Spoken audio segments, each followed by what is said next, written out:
Hallelujah, good morning. क्या उठ गए हैं? क्या बिस्तर से उठ गए हैं?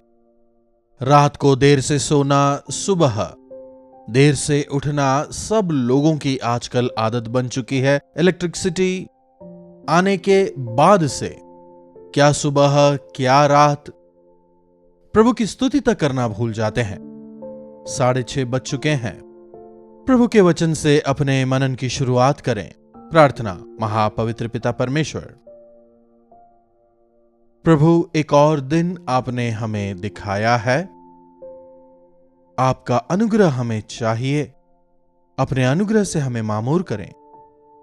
आपके अनुग्रह के बिना एक दिन भी नहीं जी पाएंगे। गाते तो हैं, लेकिन आपके बिना ही कई दिन गुजर जा रहे हैं। इसे समझने में हमारी सहायता करें। आपके उपकारों को याद कर आपकी स्तुति करने में, आपके अनुग्रह की याचना करते हुए आगे बढ़ने में हमें से एक एक की सहायता करें। प्रार्थना यीशु के नाम से मांगते हैं, आमीन। हमारे कष्टों के बीच में, परेशानियों के बीच में, आपदाओं के बीच में बार बार हम परमेश्वर को पुकारते हैं, लेकिन छुटकारा पाने के बाद, जवाब मिलने के बाद, जयवंत होने के बाद क्या प्रभु की स्तुति करते हैं? इस विषय में दाऊद हम सबों के लिए एक आदर्श है। भजन संहिता 18 पर जब हम गौर करके देखते हैं, अपने तमाम शत्रुओं के हाथ से और राजा शाऊल के हाथ से परमेश्वर ने उसे बचाया है। कौन से दिन की बात है? शत्रुओं के हाथ से बचाए गए दिन की बात है। शाऊल के हाथों से, एक महाराज के हाथों से यहोवा ने मुझे बचाया। उस दिन मैंने यहोवा की स्तुति की। क्या कहते हुए स्तुति की, इस भजन में देखते हैं। हमारे जो शत्रु हैं, हमारे शत्रु इंसान नहीं है, शरीर, संसार और फिर आप स्वयं, आपका स्वार्थ, आपके अंदर की सांसारिक इच्छाएं, अहम और उनको प्रेरित करने वाला शैतान। दरअसल अगर कहा जाए तो हम खुद ही हमारे शत्रु हैं। साथ ही साथ परमेश्वर के शत्रु हो जाते हैं। जो संसार से प्रेम करता है परमेश्वर का बैरी है। जो संसार से प्रेम करता है वो परमेश्वर का बैरी है। वचन हमें बताता है, जब हम संसार में समाहित हो जाते हैं, संसार हमें समाप्त कर देता है, शैतान हमें खत्म कर देता है। मसीही जीवन जो है संघर्ष है। प्रभु चाहते हैं कि हम संघर्ष करके जयवंत हों। यदि दाऊद के जीवन को देखा जाए, वो संघर्षों से भरा है। बचपन से ही वो संघर्षरत था। गुलियात की घटना के दौरान शाऊल उसे कहता है, तू उसे नहीं मार सकता, वो एक महाशूरवीर है और तू तो बच्चा है। शाऊल की इस बात का दाऊद क्या जवाब देता है, आइए वचन में देखें। पहले शमूएल की पुस्तक 17वां अध्याय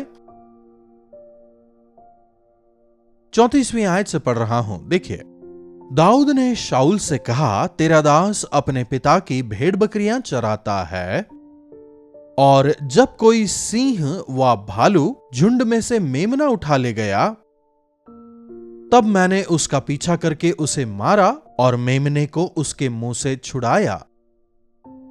और जब उसने मुझ पर चढ़ाई की, तब मैंने उसके केश को पकड़कर उसे मार डाला। गौर कीजिएगा, दाऊद जंगल में अकेला है। अरे चलो छोड़ो, एक मेमना अगर गया तो गया, जाने दो, ऐसा कहते हुए चुप नहीं हो जाता, बल्कि सिंह का सामना करते हुए जयवंत होता है। संघर्ष करते हुए उसे हराता है। सिंह का पीछा करके उसे मारता है और मेमने को उसके मुंह से छुड़ाता है। और जब चढ़ाई करने आता है तो उसके बाल को पकड़कर उसे मार डालता है। हमारे रहस्यमयी जीवन में संघर्षों पर जयवंत हुए बिना बाहरी संघर्षों पर हम जयवंत नहीं हो सकते। सबके सामने बाहरी तौर पर दाऊद अगर गोलियात पर जयवंत हुआ, तो उसका कारण वो व्यक्तिगत जीवन में, अपने रहस्यमय जीवन में, जहां उसे कोई नहीं देख रहा होता है, व्यक्तिगत जीवन में जो सिंह थे उनसे वो डरकर नहीं भागा। वहां पर उसने मेमनों को खुला नहीं छोड़ दिया। सिंह पर जयवंत होता है उनके बाल को पकड़कर। जब वे उस पर चढ़ाई करने आते हैं तो उनके बाल को पकड़कर उन्हें मार डालता है। हम अपने व्यक्तिगत जीवन में, रहस्यमय जीवन में कई बार भाग जाते हैं। बाहरी तौर पर जब जयवंत होते हैं, खुश होते हैं, लेकिन परमेश्वर चाहते हैं कि आपके व्यक्तिगत जीवन में भी आप जयवंत हो। आप जो कार्य करते हैं वे नहीं, लेकिन आपका व्यक्तिगत जीवन काफी महत्वपूर्ण है।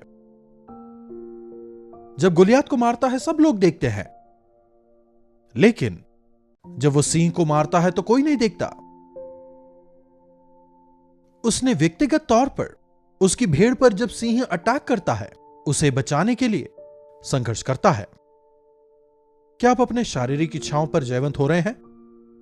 आप में जो पापमय इच्छाएं पैदा होती हैं, क्या उन पर जयवंत हो रहे हैं? जिन चीजों के विषय आप दूसरों की आलोचना करते हैं, उन विषयों में आप खुद भी कई बार गिरते ही जाते हैं ना? आप भी तो जयवंत नहीं हो पा रहे। बाहरी जीवन जितना अधिक महत्वपूर्ण है, आंतरिक विजय भी, वे भी काफी आवश्यक हैं। इन्हीं की वजह से हम बाहरी तौर पर भी जयवंत हो सकते हैं। यदि आप बाहरी तौर पर जयवंत हो रहे हैं, लेकिन आंतरिक तौर पर हारे हुए हैं, शायद लोग इससे प्रसन्न हो, प्रभु नहीं होंगे। लोगों के सामने तो आप काफी अच्छे हैं, अच्छे अच्छे काम भी करते हैं, सबके सामने अच्छा व्यवहार करते हैं, लेकिन व्यक्तिगत तौर पर आपका जीवन कैसा है? आपका रहस्यमय जीवन कैसा है? जब अकेले होते हैं आपकी सोच कैसी होती है? आपकी आदतें कैसी हैं? तब आप कैसे काम करते हैं? क्या आप शैतान का सामना कर पा रहे हैं या फिर हथियार डाल देते हैं? क्या आप शैतान को एंटरटेन करते हैं या फिर उससे संघर्ष करते हैं? जरा सोच के देखिए। यदि व्यक्तिगत तौर पर अपनी बुराइयों पर जयवंत नहीं हो रहे, व्यक्तिगत तौर पर यदि अपने पापमय इच्छाओं पर आप जयवंत नहीं हो पा रहे, व्यक्तिगत तौर पर जहां आपको कोई नहीं देख रहा, अगर आप अपने विवेक को सुरक्षित नहीं रख पा रहे, तो यह आपके लिए बिल्कुल अच्छा नहीं है, खतरनाक है। दाऊद युद्ध में संघर्ष करता है, अपने शत्रुओं पर वो जयवंत होता है। परमेश्वर से प्रेम करने वालों के, वचन के अनुसार जीने वालों के क्या शत्रु होते हैं? जी हां, शैतान के संबंधी परमेश्वर के संबंधियों के हमेशा विरोधी होते हैं, क्योंकि शरीर और आत्मा परस्पर विरोधी हैं। आत्मा के अनुसार चलने वालों में और शरीर के अनुसार चलने वालों में फर्क होता है। हमारे अंदर ही हम यह फर्क देखने पाएंगे। आपके अंदर भी संघर्ष है। आपका शरीर कहता है खाओ पियो और मौज करो। आपका शरीर सांसारिक मोहमाया की ओर खींचा चला जाता है, लेकिन आपकी आत्मा परमेश्वर से प्रेम करने के लिए, परमेश्वर के और अधिक करीब बढ़ने के लिए, प्रभु के वचन के अनुसार जीने के लिए उत्सुक रहता है। इन दोनों के बीच जो संघर्ष होता है, अनेक बार हम हार जाते हैं। आत्मा से शरीर पर जयवंत होने के बजाय शारीरिक इच्छाओं के सामने समर्पण कर देते हैं। आत्मिक कार्यों को करने के बजाय शारीरिक कार्य करने लगते हैं। कारण हम में एकांत संघर्ष नहीं है। शैतान से संघर्ष कर जीतने की इच्छा, इंसानों से संघर्ष कर विवेक की रक्षा करने की इच्छा यदि हम में होनी है, व्यक्तिगत प्रार्थना जीवन हमारे लिए आवश्यक है। विश्वास की रक्षा करने के लिए परमेश्वर की सहायता हमारे लिए आवश्यक है। इस प्रकार दाऊद अनेक बार पूछता है, प्रभु क्या मैं जाऊं? जा। प्रभु क्या मैं करूं? कर। प्रभु क्या मैं युद्ध में जाऊं? जा। प्रभु क्या मैं आपके लिए मंदिर बनाऊं? नहीं। प्रभु ने जो कहा उसने सुना, इसीलिए प्रभु का चहेता बना। परमेश्वर की भलाइयों को वो नहीं भूलता है और इतने लंबे भजनों को वो लिखता है। मैं आग्रह करूंगा कि आप व्यक्तिगत तौर पर इस 18वें भजन को पढ़ें। मेरी चट्टान, मेरे गढ़, मेरे छुड़ाने वाले, मेरे ईश्वर, मेरी ढाल, मेरे ऊंचे गढ़, मेरी मुक्ति के सींग। तीसरी आयत, मैं यहोवा को जो स्तुति की योग्य है पुकारूंगा। इस प्रकार मैं अपने शत्रुओं पर जय पाऊंगा। मृत्यु की रस्सियों से मैं चारों ओर से गिर गया हूं और अधर्म की बाढ़ ने मुझको भयभीत कर दिया है। इस पूरे भजन को आप काफी ध्यानपूर्वक पढ़िएगा। इस भजन को आधार बनाकर कई सारे गीतों को भी लिखा गया है। इस भजन में कई आत्मिक गहराइयों को, पाठों को हम देख सकते हैं। विश्वासी जीवन के लिए आवश्यक पाठों को हम यहां सीख सकते हैं। 18वीं आयत, मेरी विपत्ति के दिन वे मुझ पर आ पड़े, परंतु यहोवा मेरे आश्रय थे और उन्होंने मुझे निकालकर चौड़े स्थान पर पहुंचाया। उन्होंने मुझको छुड़ाया क्योंकि वे मुझसे प्रसन्न थे। वे मुझसे प्रसन्न थे। क्या आप कह सकते हैं हम किसे पसंद करते हैं? बताइए।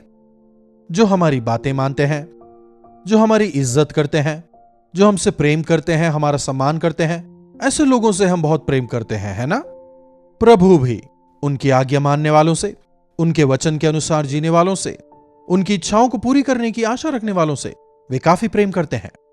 उन्होंने मुझको छुड़ाया क्योंकि वे मुझसे प्रसन्न थे। मृत्यु से उन्होंने मुझे बचाया। बीते दिनों में यदि हम पीछे मुड़कर देखें, कितने प्रियों को हमने खोया है। यदि हम जीवितों की पृथ्वी पर अब तक सांस ले रहे हैं, कितने अधिक धन्यवादी और कृतज्ञ हमें प्रभु के प्रति होना है। सोच के देखिए, मनुष्य की जो आयु है 70 या 80 साल की होती है। मैं 70 से ज्यादा का हो चुका हूं और इसलिए मैं प्रभु का धन्यवाद करता हूं। प्रभु, मेरी उम्र निकल चुकी है और यह जो आयु आपने दी है, यह आपकी एक्स्ट्रा कृपा है। इस समय का मैं सदुपयोग करने पाऊं। यह जो जीवन आपने दिया है, इसमें मैं आपकी महिमा करने पाऊं, ऐसी मैं प्रभु से प्रार्थना करता हूं। 18 वर्ष की उम्र में मैंने अपने आप को प्रभु को समर्पित किया। अब करीब करीब 73 वर्ष का मैं हो चुका हूं। मतलब करीब करीब 3 साल और प्रभु ने मुझे अपने अनुग्रह से दिया है। और कितनी उम्र प्रभु मुझे देने पर है यह मैं नहीं जानता, पर मैं उन्हें प्रसन्न करने पाऊं। आने वाली परीक्षाओं में मैं जयवंत होने पाऊं। जो भी सेवा में मुझे देंगे मैं उसे करने पाऊं। संघर्षों में मैं जयवंत होकर आगे बढ़ने पाऊं। बाहरी तौर पर दिखने वाली सेवा, उसमें ही मात्र नहीं, व्यक्तिगत तौर पर भी मैं सांसारिक मोह माया पर, पैसों पर, ईर्ष्या पर जयवंत होकर जीने पाऊं। कई लोग बुढ़ापे के आते आते इन चीजों के गुलाम होते हम देखते हैं। यदि हम जागते हुए प्रार्थना करने पाएं तो हम शैतान का सामना करने पाएंगे। उसके बिछाए जाल में पड़े बिना हम बचने पाएंगे। यदि आप में कोई 70 वर्ष से ज्यादा का इस वचन को सुन रहा है तो मेरे साथ मिलकर प्रभु की स्तुति करें। परमेश्वर ने परिपक्व उम्र दी है। हम उनके ग्रेस पीरियड में, अनुग्रह के काल में जीवन बिता रहे हैं। और अधिक हमें उनके लिए मेहनत करनी है। बीते दिनों में जो भलाई उन्होंने हमारे लिए की है, उन सब को याद करते हुए हमें उनकी महिमा करनी है, स्तुति करनी है। दाऊद इस भजन में कह रहा है, मेरे हाथों को उन्होंने युद्ध करना सिखाया, मेरे पैरों को हिरनियों के पैरों समान उन्होंने बनाया, मेरे पैरों के लिए स्थान चौड़ा किया है। वाह! यदि हमारे जीवनों में देखें तो जो आशीषें उन्होंने हमारे जीवनों में दिया है, जो स्वास्थ्य दिया है, जो बच्चे, तमाम चीजों को याद करते हुए हम उनकी स्तुति करने के लिए बाध्य हैं। क्यों ना प्रभु की स्तुति करते हुए जीवन बिताएं। प्रार्थना। महापवित्र परमेश्वर, प्रभु, आज के वचनों के लिए हम आपके शुक्रगुजार हैं। प्रभु, हमारे व्यक्तिगत जीवनों में केवल बाहरी तौर पर नहीं, लेकिन अंदरूनी तौर पर भी, रहस्यमय जीवनों में भी हम जयवंत होकर जीने पाएं, ऐसा हमें अनुग्रह दें। प्रभु, जब हम रहस्यमय जीवन में जयवंत होंगे, संसार का सामना, शैतान का सामना हम दृढ़ता से करने पाएंगे। शैतान जो कोई जाल हमारे सामने बिछाता है, उससे हम अपने आप को बचाने पाएंगे। इसलिए प्रभु होने दें कि पहले हम हमारे व्यक्तिगत जीवनों में जयवंत होकर जीने पाएं, ताकि बाहरी तौर पर भी आपके नाम को हम महिमित करके जीने वाले हो सकें। यीशु के नाम से प्रार्थना मांगते हैं, आमीन। अब पिता परमेश्वर का प्रेम, प्रभु यीशु मसीह का अनुग्रह, पवित्र आत्मा की संगति और सहभागिता हम में से प्रत्येक के साथ आज, कल और सदा सर्वदा निरंतर बनी रहे, आमीन। प्रभु की महिमा हो। अपने प्रार्थना विषयों को आप 9884907779 पर व्हाट्सएप या फिर वॉइस मैसेज के द्वारा भेज सकते हैं। हम अवश्य आपके साथ मिलकर आपके छुटकारे के लिए प्रार्थना करेंगे। प्रभु परमेश्वर अवश्य आपके जीवनों में चमत्कार करेंगे। यदि अब तक चैनल को सब्सक्राइब नहीं किया है तो सब्सक्राइब करें, जरूरतमंदों के साथ शेयर भी करें। प्रभु आप सबों को आशीष दें।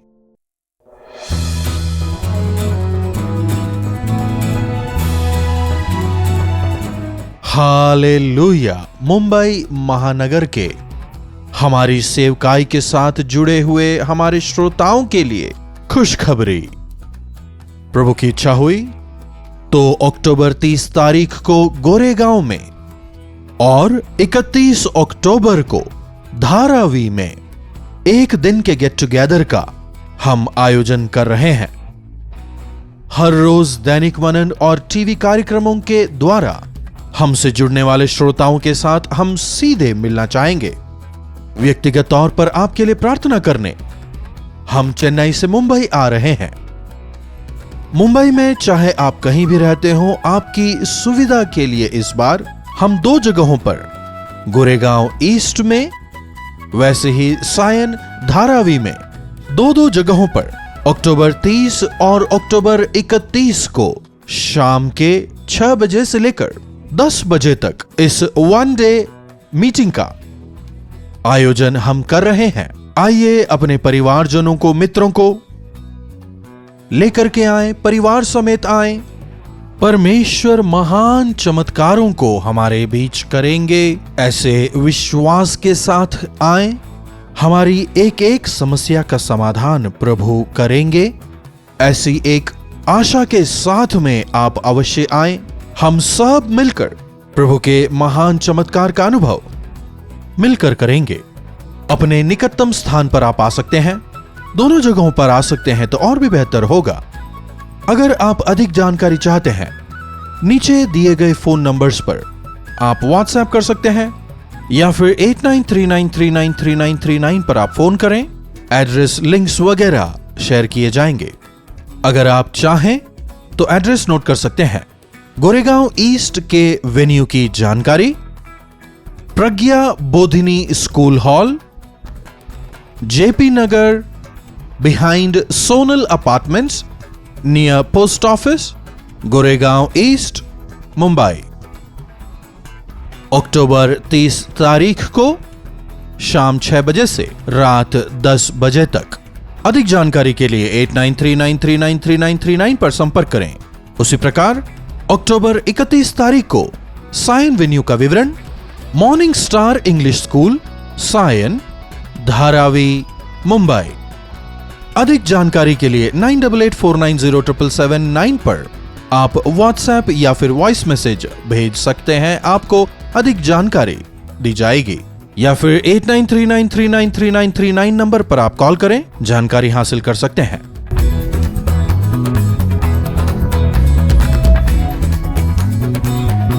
आइए परमेश्वर से चमत्कार की उम्मीद करें। इन अंत के दिनों में प्रभु के अनुग्रह को पाकर उनके आशीषों में आनंद मनाएं। जरूर आएंगे ना?